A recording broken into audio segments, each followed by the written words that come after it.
Hi friends, কেমন আছো তোমরা সবাই? এই যে দেখো, আজকে রবিবার, তাই ইতু পূজা ঘট বসিয়েছিলাম গত শনিবারে। আর এই রবিবারে আমি সব ফুল পাতা সব কিছু পাল্টে আবার নতুন করে বসাচ্ছি।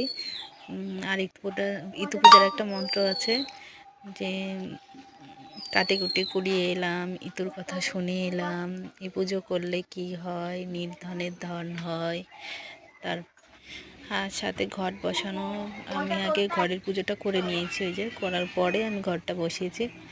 আর দেখো, সকালবেলা এখনও রান্না করতে বাদ আছে, তো ভাবলাম পুজোটা আগে করে নিই।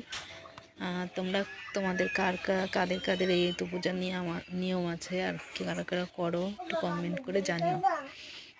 আর আমার যদি কোনো ভুল থাকে তো তোমরা কমেন্ট করে বলতে পারো। নমস্কার।